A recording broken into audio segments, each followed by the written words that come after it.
Assalamu Alaikum guys, another video from the loving family. I hope you're all doing well. Today's video's got a slightly different take. It's not quite a cooking video, unfortunately. So if that's what you're after guys, I suggest you click away right now. But what I am doing guys is taking a leaf out of Mr. Chris Fix's book and trying to use some common hand tools to try and fix up my wife's car. Basically, furlough's over and everybody's going back to work. Thankfully in the UK, we've come to the end of the lockdown, or towards the end of the lockdown, and things are slowly being phased back in. So things like retail, the hospitality sector, so on and so on. And because she has to go back to work, we have to, or rather I have to, bring a little car back out of hibernation. And by that I mean give it a quick little service and give it a once over. It needs some brakes. I'm certain it needs some brakes because they're a bit sticky, and it has been about 2.5-3 years maybe since I've last changed them. So I want to give those a quick look into, and also give it a little oil change because I've been slacking. Haven't given this thing an oil change in a couple of years. Just going to top up the air pressure in the tires and so on. So yeah, join me guys while I attempt to DIY fix it, my wife's car, save myself a few pennies. And on that note guys, we're gonna start with unpacking all of my tools. I've got a really nice Halford's professional toolbox courtesy of my good friend Mr. Ali, and along with that I've got a bunch of miscellaneous tools. In fact, over the years I think I've sort of compiled a bunch of different tools, but unfortunately they're not really all in one place. I've got, you know, little boxes of this and little boxes of that, and it's unfortunate because when you're working on something, sometimes you kind of forget what you have and what you don't have. So it's nice to have a sort of organized set. So anyway, I'm gonna get straight to it. We're gonna cue the montage and we're about ready to start. So I hope you enjoy guys. I do want to apologize though, because as I'm playing this back and piecing all the clips together, I sort of realized that my camera angles aren't the best, and there's a lot of things that you can't see me doing, which is it's kind of unfortunate because ideally you'd want to see what I'm doing in its entirety. But anyway, I'm going to continue with the narration on the important bits wherever I feel it's necessary to make mention of something. So you can see guys, all that I'm doing to begin with is just jacking up the car really. There's a process to taking off wheels, and the way that works for me is I start off by loosening all of the bolts, because of course once it's up in the air you're really going to struggle, because of course the wheel's going to spin as you're trying to turn the bolts loose. So I loosen them while it's still on the ground, and then I'll jack it up once I've broken them free, and then I sort of loosen all of the bolts thereafter. Comes off a lot nicer that way.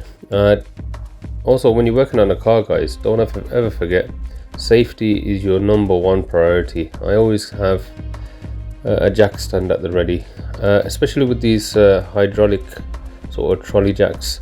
What I find is, if you jack up a car over time, they slowly start to, well my one does, I don't know about any other one, but it starts to lose some of the height. It slowly starts to recede back down. So it's really important to keep a jack underneath your car, especially if you're going to be crawling underneath. Safety first. So you can see what we're doing to begin is we're undoing the caliper from the carrier. There's a couple of bolts, the 12mm bolts. Once you undo those, the sort of best way to do that, because of the angle, is maybe pop a spanner on it and then give it a few love taps with a hammer. I've got a dead blow hammer, which works a treat because you don't really need to put much force into hitting whatever it is that you're trying to loosen up. So once you get the caliper off, I typically wind back the piston. I've got a C-clamp which I use to do that, and I basically place one of the old brake pads against the piston to save damaging the piston. and then whatever pressure I apply, it's always against the brake pad as opposed to the piston itself. And on a side note guys, the weather, I don't know what's going on with the weather. It feels like, or it seems like, the weather as of late is suffering from bipolar. 1 minute it's sunny, then it starts snowing. It's just madness. Anyway, getting back to it, I've got some brake discs as well as pads that I want to swap out the old gear for. On some cars guys, you're going to find that the brake disc can be taken out without removing the carrier, but on this particular car you have to remove the carrier, and that's held in by two 19mm bolts secured down with some thread locker, so they're kind of hard to take off, to be completely honest. But then again, you know, the carriers for your brakes, so you definitely want them to stay in place, especially given that they're connected to a rotating mass, and that rotating mass is of course your wheel. So what I typically do to undo these two bolts is chuck on a breaker bar. You know, a breaker bar is a godsend. Without a breaker bar, you're really going to struggle to take the carriers off. So anyway, I'm just undoing these bolts. It does take a bit of doing guys, to be fair. Power tools are power tools, and they make the job a lot easier, but it can be achieved. It just takes a bit longer with hand tools.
I've got the carrier off, and I've also taken the brake disc off.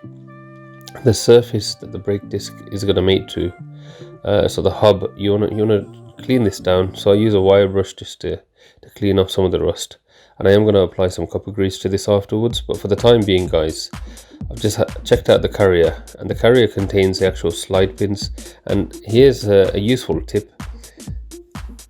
Oftentimes people complain about the brakes becoming seized, and they often assume it's the actual caliper itself. Or if you go to a garage, they might just say to you that, oh, your caliper seized, you're going to need a new caliper.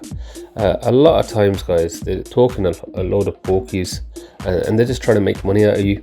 Because to be fair, yes, your brakes are seized, but it's not because of the caliper itself.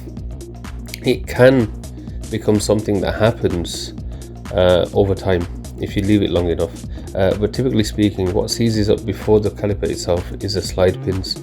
Now these are these pins that help the caliper to slide backwards and forwards as and when you're applying force through the brake pedal. What happens is these slide pins are covered in a bit of grease, and their job, as the name suggests, is to slide in and out of the carrier. Over time though, I find that you get a bit of corrosion that builds up on them, and not just corrosion. If you're trying to apply braking force, or you leave your car for a while and some water gets into it, if you get some contamination, oftentimes that grease dries out. And this is the case with the top slide pin as opposed to the bottom one. And also one more thing that I noticed with Vauxhall calipers is there's two pins, right? There's one at the top and one at the bottom. The top one typically has like a rubber sheath over the top end of it. Now that piece of rubber, I don't know, I think it contributes to the actual slide being getting seized up, because the bottom one doesn't contain one of those. The bottom one's just a cylindrical shaft of metal, whereas the top one is actually got a little insert sort of area on there whereby this rubber piece can sit, and I assume it's there to do some dampening. I don't know exactly what it's for, but to be honest, I just chuck it out.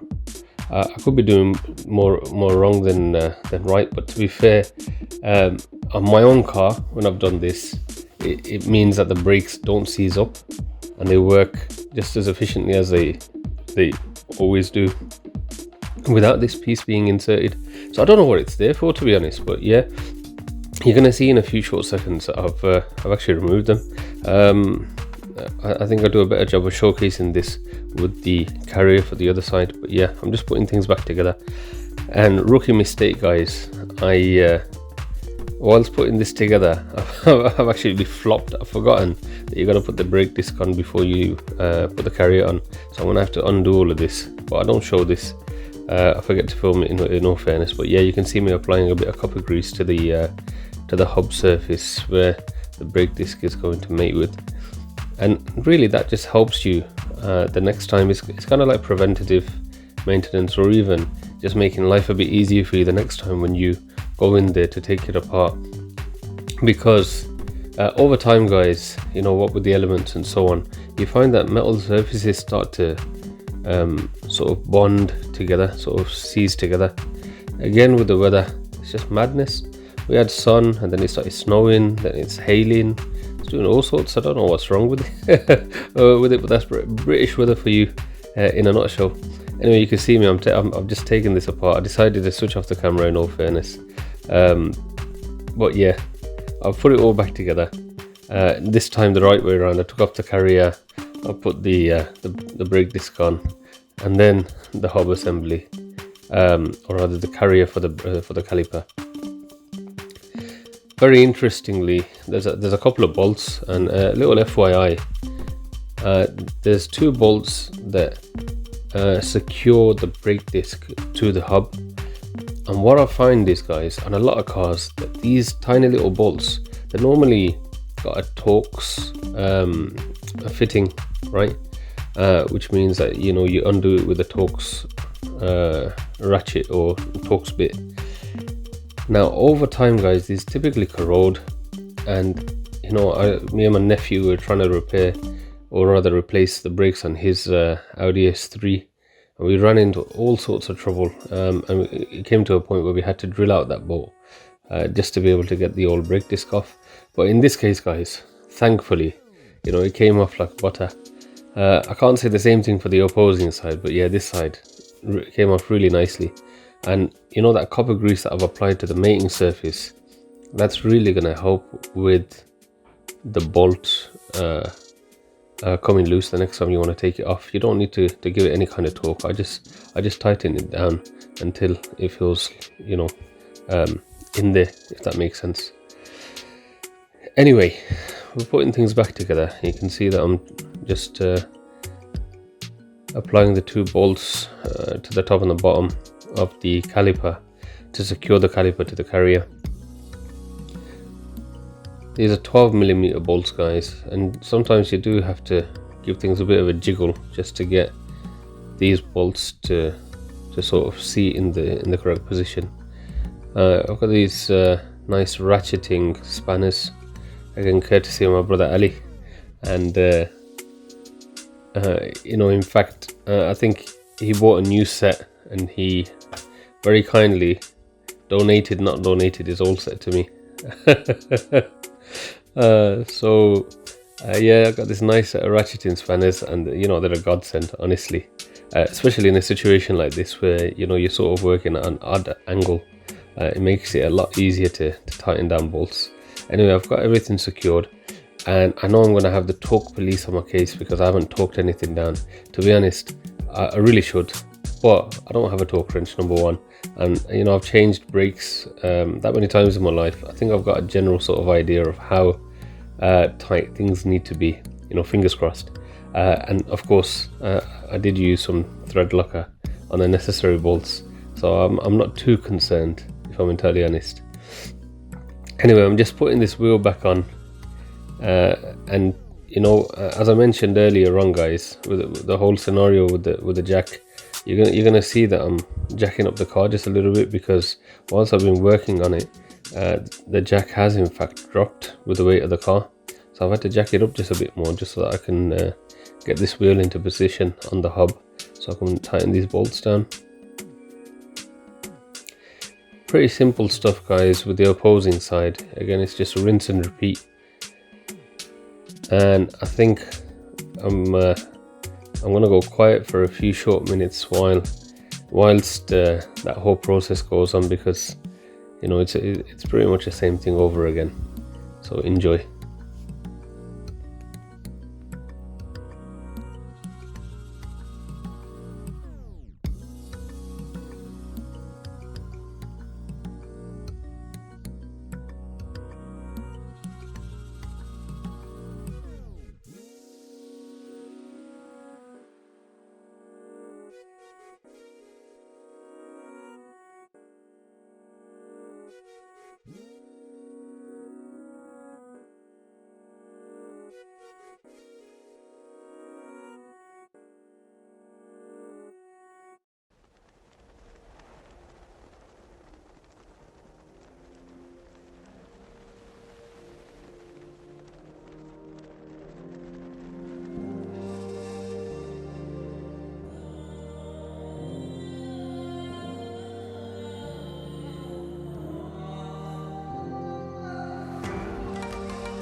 Right guys, we're going to get onto an oil change now. First and foremost, you want to take off the cap and pull out the dipstick, and that's going to help relieve some of the back pressure when you undo the sump nut, so that it all drains out nice and quickly. Just jacking up the car guys, just so I can get under it. And of course, safety first, I've got a jack stand here which I'm going to pop underneath the car as well, just on the sill, or if you can put it on the frame, even better. Once I've done that guys, I've got a bucket that I'm going to slide into the car, and I'm going to choose my weapon of choice. My weapon of choice isn't in this this toolbox of mine. Actually it is, well, I've got a better set which I've just remembered I purchased a short while ago. So here we are guys, I've got a couple of nice Torx bits, and I can't remember whether it's a 45 or a 40 Torx, but I've got both of them and I'm going to give them both a try. And it is the T45. I'm going to use the breaker bar here to undo this, and I know it's kind of overkill because it's not that tight, but trust me, sometimes when you've got one on hand, it just makes life so much easier. You get so much more leverage with a breaker bar, and it takes very little to almost no effort at all. And I've gone and done it again guys. For some reason I just can't hold on to the sump nut whenever I undo it. It just slips straight out my hand and gone into the oil, so I'm gonna have to fish that out. And whilst the oil's draining out, I need to replace the oil filter, and that's exactly what I'm trying to do right now. And I'm being kind of lazy guys, because I should be taking this air filter box completely out to get access to it, because that's pretty much the only way that you can in this car. But I'm going to try and play kind of sneaky, just trying to figure out which one of these sockets fits on top. It's definitely not the 27, but it seems to be the 32. Nice. So anyway, I'm going to try and finesse a ratchet into this little gap here, and try and undo this the cover for the oil filter. It is pretty tight, to be fair, and my apologies for the shoddy camera work. To be honest, it's kind of hard to hold a camera and try and figure out what I'm doing, but I get there in the end, thankfully, because it would have been a case of taking the air filter box out. And to be honest, would it have been so much effort? I don't know. Do you know what? I was just being lazy. That's the God's honest truth. But no, I've got it in the end. I've broken it free, and I'm just trying to loosen it off here. There is, of course, a rubber O-ring that sits around the perimeter of this cap, and that's what kind of gives gives the oil filter its tight seal. And that's what I'm fighting against while I'm undoing it. But I've got past it now, and it just comes straight out. I'm gonna yank this out and pop a new filter in, and we'll have a look at the state of this oil filter after a 2-year oil change. Now, we're still within specs in terms of mileage, because you know my wife's barely done 7,000 miles over the course of the past 2 years. So here we've got a nice new filter. If I'm entirely honest, it was probably the cheapest one that I could find. And does it matter? Well, if this was a performance vehicle, I'd probably go for something a bit more expensive, but given that it's just a cheap daily, I ain't too bothered at all. Anyway, I'm going to pop this oil filter cap back on, tighten it down by hand as far as you can go, and then we're going to finish off with the ratchet. And we're just coming underneath the car to see how this oil's coming out, and it's just about stopped flowing, to be honest. I'm just cleaning off the sump because there's a bit of an oil leak. There's some seepage from the gasket that seals the sump, and yeah, I'll probably change it at some point in time, but for the time being I'm just going to give it a nice little clean off, get rid of all of this excess oil because it looks unsightly, and pop the sump nut back on. What you do want to do, sort of good practice I think, is every second time you do an oil change, it's probably best to change out this little sump nut. There is like a little rubber washer on the mouth of it, which seats against the sump. Now, this rubber washer, as with any sort of rubber washer or gasket, over time it hardens, and obviously it's being sort of exposed to heat and changing temperatures, because of course the engine heats up and cools down. So over time I can only imagine that rubber seal will harden and it will fail, which it will of course lead to an oil leak. So it's probably best that you do change it out every so often. And look at the state of that oil, black as anything. But then there again, this is a diesel, so it's expected. Anyway, going in with some nice fresh 5W30 fully synthetic oil. I actually buy this in the big drums because it's a lot more economical to do it that way. I mean, obviously I do all my oil changes myself, so I get these 20-litre drums, and it kind of works out to about, I think the last one that I bought was 37 quid, which is pretty good going, to be honest, because you get like, I don't know, 4 or 5 let's say 4 oil changes with a few litres extra, just for your top-ups in between. Anyway guys, I'm just filling up the oil and I'm checking the level as I go along. This engine takes about 3.5 litres, well, to be precise I think it's 3.3 litres, but you can find this kind of information on the internet if you Google engine oil specs for whichever vehicle it is that you drive, and you'll get this information immediately. Alternatively, look in your owner's manual if you do get one. You'll definitely find that information there for all of the different engine specs that they did on that specific vehicle. And one of the best things to do, guys, is once you've filled up the oil, remember that oil hasn't filled into the oil filter housing. So what I do is I start the car after I get the measure to the top, and then after about 10 or so seconds I'll switch it back off, leave it 10 or 20 seconds, and then I'll check the reading again, and it kind of shows that it's come down to the minimum mark. And if you want to bear in mind that between the minimum and the maximum on the dipstick is about 1 litre, it kind of gives you a general sort of ballpark for how much oil you need to put into your engine. So in this case it was about 700 to 800 millilitres, which is just under 1 litre. Anyway, brilliant. We've got it all topped off. I'm going to give it a nice little wipe down, get everything nice and clean, and I'm going to pop over to the petrol station in just a second because we need some fuel. Started up the car and it started up just fine. Sounds really smooth now that this had an oil change. I'm just going to pop some fuel into the car so that my wife's good to go for when it comes to going to work this week. And then guys, I'm going to show you in just a few seconds, once I've paid up and I've set off home, one of the most important things you should be carrying in your car. I think it's something that's invaluable, and I carry one in every single vehicle that I own.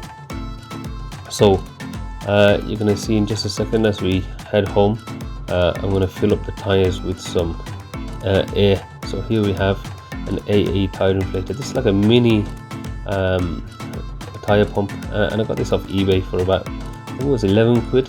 You can't really go wrong, to be honest. And it works just fine. It works a treat. Really good quality actually for something so small. It gives you the reading on the little gauge right there. It's not entirely accurate, if I'm entirely honest, but there's a light on it, and the cord itself is quite long, so you can get, I'd say you could do one side at a time, so you get to do 2 wheels at a time, which is brilliant. It's not that powerful, if I'm entirely honest, and you're going to see in just a second. I'm going to switch out to the one that I have in my car, which is an original GM one that I got with the car. Anyway guys, thank you very much for watching. I hope you've learned something and maybe taken away a few tips and tricks for yourselves when it comes to servicing your own vehicles. And until next time, Salaam.